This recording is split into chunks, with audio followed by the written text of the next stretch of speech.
Jangan ada buah mentah. Informasi dari pangkalan. Tahu semua. Tidak pandai paham. Ini tanda mentah, ini pun sama tanda mentah ini. Kamu paham kah? Kenapa kerja sawit di Malaysia itu lebih bagus dari Indonesia? Jadi kuli sawit aja bangga dipamer-pamerin kerjaannya itu yang nggak seberapa gajinya. Jangan kayak gitu bang. Saya bukan bangga tapi bersyukur ya alhamdulillah. Walaupun kerja di perkebunan seperti ini gajinya lumayan lah tiap bulan. Jangan abang remehkan ya. Walaupun kerja di perkebunan sawit seperti ini gajinya lumayan bang. Ini saya baru gajian ya. Ini saya tunjukkan ini. Kalau dirupiahkan nih 10 juta lebih nih bang. Ini 4.000 per bulan gajinya. Jadi Mupuk sawit di Malaysia gajinya berapa sih? Kamu harus tahu ini. Assalamualaikum warahmatullahi wabarakatuh. Jumpa lagi para sahabat dan teman-teman dengan Mas Farhan. Gimana kabar-kabarnya? Semoga kalian semua sehat-sehat saja. Yang baru bergabung di videonya Mas Farhan, jangan lupa bantu sokongannya dengan like, comment, share, dan subscribe-nya. Terima kasih banyak-banyak yang sudah bantu sokong di channel ini. Semoga kalian semua dimurahkan rezekinya, dipanjangkan umurnya, dijauhkan dari malak bahaya oleh Allah Subhanahu wa taala. Amin amin ya rabbal alamin. Oke para sahabat dan teman-teman, di video kali ini Mas Farhan akan reaction sebuah video yang sudah di tag di TikTok Mas Farhan tentang orang yang bekerja di Malaysia yang di bidang sawit para sahabat. Bahkan mereka itu sudah bahagia dan sudah enak bekerja di Malaysia dibanding bekerja di negara sendiri. Kalau di Indonesia mereka bekerja katanya tidak dihargai. Kadang mandor itu suka hati dan banggang macam itu para sahabat. Sedangkan di Malaysia mereka itu lebih direspek dan juga dihargai macam itu. Dan juga gaji yang sesuai macam itu para sahabat dan teman-teman. Dan para sahabat penasaran seperti apa videonya? Kita simak sama-sama. Ini dia videonya. Let's go. Masih malas-malas kerja, kalau mau resign mi. Nggak usah datang kerja, bikin kotor-kotor absensi. Alpa tak 25 orang, sakit tak 10 orang. Kenapa tidak mati yang sakit?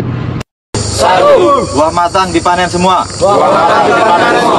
Dua, dilarang memotong buah mentah.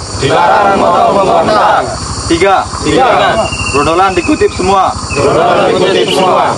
Empat, tangkai buah dipotong di dalam blok.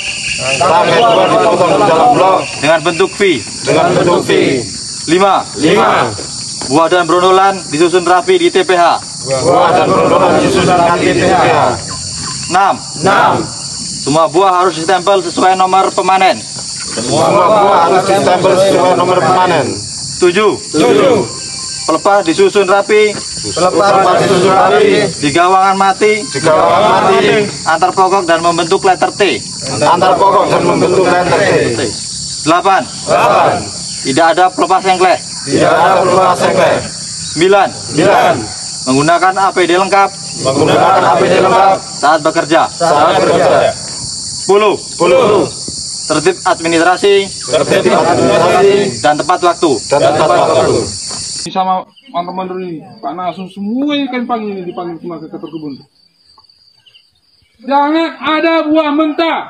Informasi dari pangkalan. Tahu semua.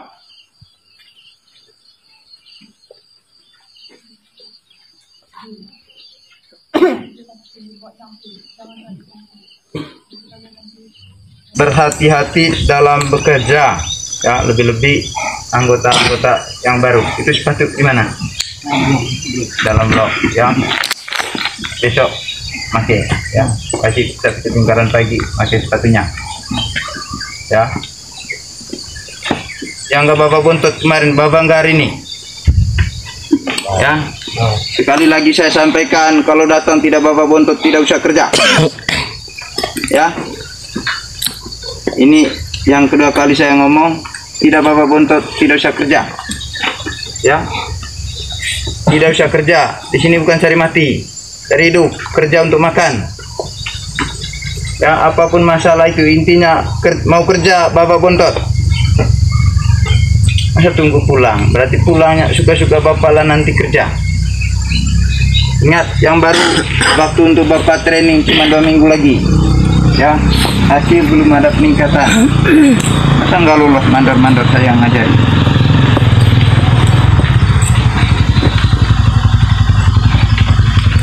Pak, kita kulit sama, rambut sama, bahasa pun hampir sama ya. Komersial kan ada juga timur.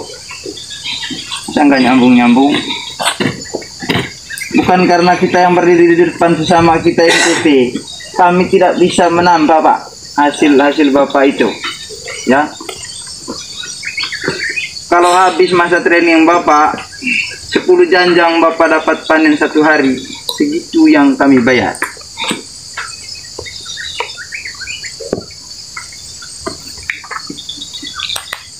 Dari awal saya sudah sampaikan, belajar sungguh-sungguh. Waktu sudah berapa hari, nggak ada perubahan sama sekali. Jadi kuli sawit aja bangga dipamer-pamerin kerjaannya itu yang nggak seberapa gajinya. Jangan kayak gitu bang. Saya bukan bangga tapi bersyukur ya alhamdulillah. Walaupun kerja di perkebunan seperti ini gajinya lumayan lah tiap bulan. Jangan abang remehkan ya. Walaupun kerja di perkebunan sawit seperti ini gajinya lumayan bang.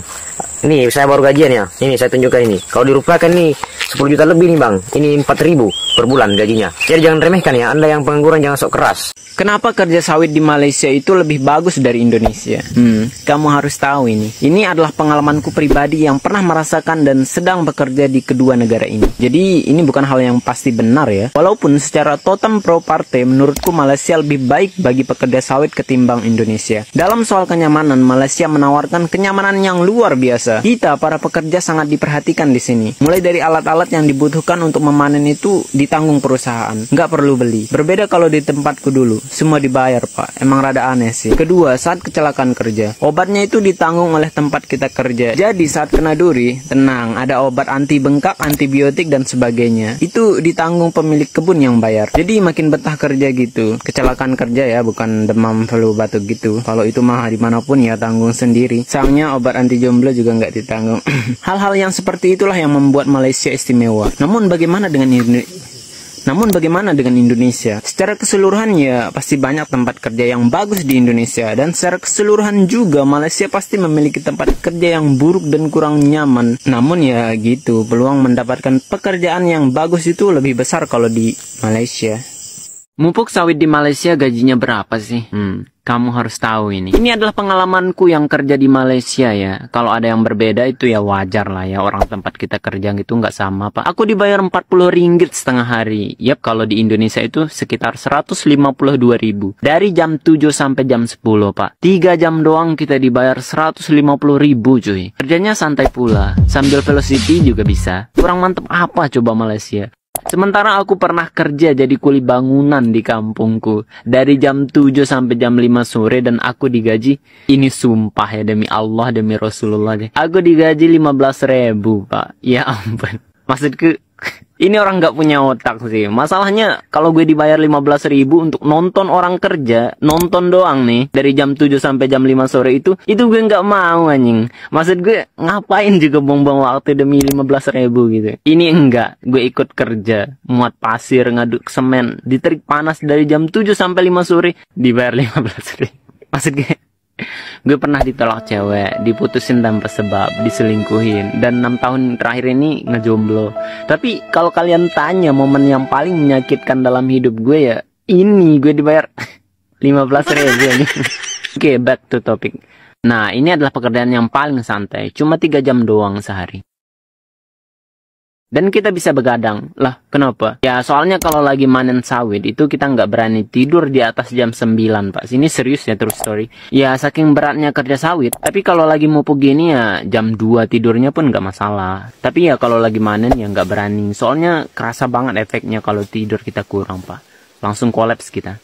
Tapi it's okay lah, berat-berat gitu hasil. Itu dia para sahabat dan teman-teman video yang sudah kita simak, bahwasanya memang orang mengatakan memang kalau datang ke Malaysia memang sudah enak para sahabat, asal satu sahaja, jangan datang secara ilegal, jangan datang secara haram. Itu yang sudah diolok-olokkan oleh orang Malaysia para sahabat. Karena apa para sahabat? Ini orang yang datang secara haram menimbulkan konflik di media sosial ketika dioperasi ataupun digempur. Pati-pati yang datang secara haram ini malah presiden yang ada, presiden buruh yang ada di Indonesia itu kemarin sempat tak terima macam itu. Katanya ada juga yang baling telur kepada kedutaan Malaysia. Itu yang membuat geram para sahabat. Sedangkan kalau datang secara halal, datang secara resmi, mempunyai dokumen yang sah, orang Malaysia itu terima dengan lapang dada dan diolok-olokkan untuk bekerja ke Malaysia, biar juga membantu, sama-sama saling membutuhkan. Orang bekerja dari Indonesia membutuhkan uang, upah, yang orang di Malaysia juga berjalan ekonominya macam itu. Tapi kalau datang secara ilegal, tidak dikasih ampun. Sekarang diburu para sahabat, setiap hari ada operasi. Makanya saya imbau kepada para sahabat, jangan suka merespon para tekong-tekong, agensi-agensi yang ingin menggelapkan orang. Itu kalian itu diperdagangkan orang para sahabat, karena itu diambil keuntungannya untuk kirim orang ke Malaysia. Sampai ke Malaysia terserah kamu ditangkap polis ataupun ditangkap migration, di penjara, itu terserah macam itu. Kalian akan menanggung akibatnya. Makanya jangan para sahabat, jangan masuk secara haram, masuklah secara halal macam itu. Mungkin videonya sampai di sini para sahabat, dan teman-teman apabila ada kata benda yang silap, Mas Farhan minta maaf sebesar-besarnya. Mohon dibenarkan di kolom komentar. Mas Budi undur diri. Wassalamualaikum warahmatullahi wabarakatuh.